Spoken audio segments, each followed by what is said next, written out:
On this episode of SHS Today, we lend a helping hand to juniors taking the SAT. We meet with a student whose academic achievements get him all the way to the White House. And we get to find out some of the new changes coming to the school. All this and more on a brand new episode of SHS Today.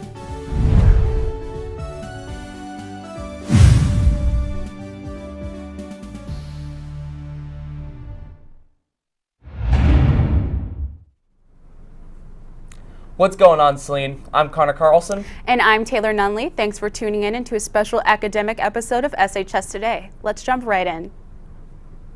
Looks like this weekend will be a long one. There'll be a half day on Thursday and no school the following day to celebrate Good Friday. Enjoy the extended weekend, Hornets.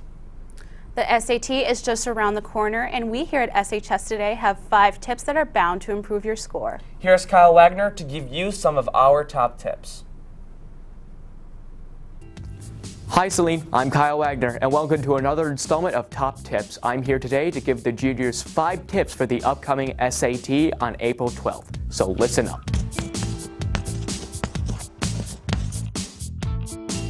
Tip number 1, practice for the SAT. You can practice the SAT on the website www.khanacademy.org. Here you can see where your strengths lie and what you need to work on.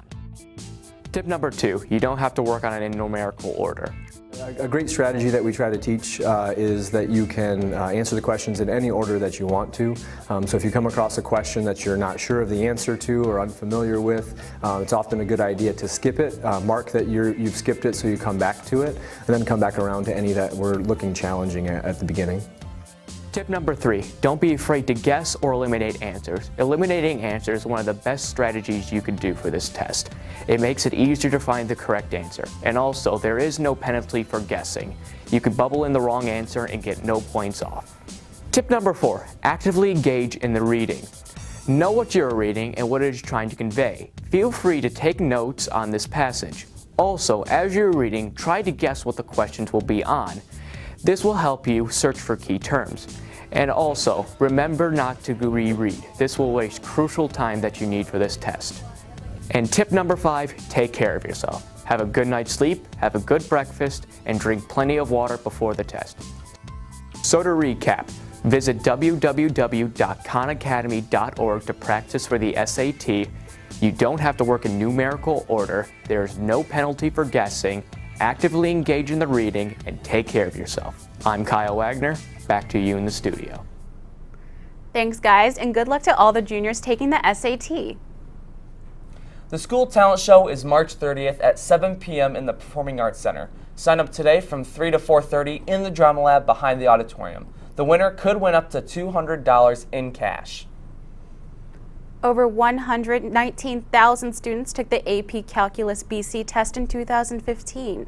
One Saline student rose above all others. This week's student feature gives you more. In 2015, Saline's own Stephen Jasina was one of only 19 students in the country to score a perfect score on the AP Calculus exam. We talked to him to find out more. I was actually really surprised. I had no idea. I was fairly sure I was going to do some degree of well, but I had no idea that it would be that well. I actually heard it from a friend who heard it from another friend who heard it from Dr. Helber. So I feel like all the math classes I've taken really helped aim me towards the position where I could get a perfect score on the test. I did a lot of homework. It involved a lot of past AP tests. So doing all of those really helped out. Right now I'm dual enrolled at U of M. With this class, I think I get 8 credits of college, which saves me not only money but time. It's really great. I'm actually really excited to go to college now because of it, because getting that whole atmosphere is really exciting. Stephen's achievements were so impressive that they earned him an invitation to the White House. I had no idea that anything that big would happen. When I read it in the email, I didn't believe it at first, but I'm really excited to go.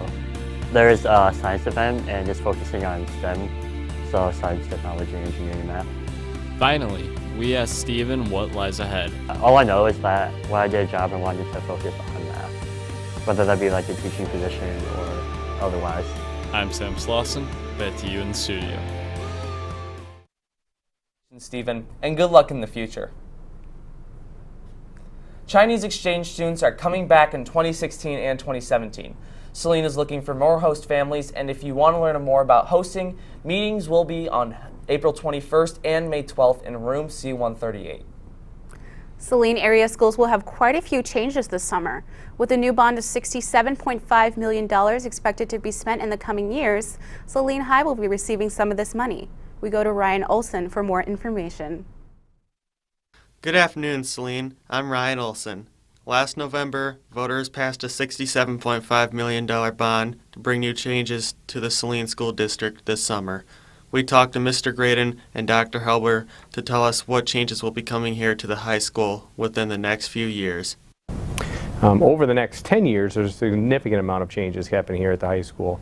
Most of those changes will begin starting with the summer of 2017. So the lighting, changing to LED lighting will be one of the first things that happens here at the high school.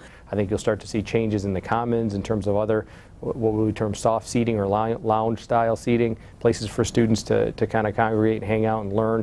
I think from a technology standpoint, we're going to invest heavily in our infrastructure, meaning our wireless networks, meaning some of our devices for our school, and really be able to provide our students with better internet access. When you put new roofs on or you secure the envelope of a building, you control heating and cooling, those are cost savings to the district, and so we'll certainly see cost savings where then that money can go back into the classroom for students. Parking lots will be redone, and then additionally furniture and fixtures and technology will be purchased through the bond. There are some really nice projects that will happen here at the high school. So one of them is on the patio outside of the lunchroom between the Hive and on the Commons. We are going to enclose that space and create a more interactive dining hall space there. The other changes that will be brought to our school will be new tile floors, stairs, and a more secure front entrance. I'm Ryan Olson. Back to you in the studio. Thanks, Ryan. We'll be looking forward to seeing the changes to the school next fall. Well, that's all the time we have this week. I hope you enjoyed the show. I'm Taylor Nunlee. And I'm Connor Carlson. Tune in next week when we find out about more changes coming to the administrative team, a new segment called Where Are They Now, and a public service announcement. Have a great weekend, Hornets.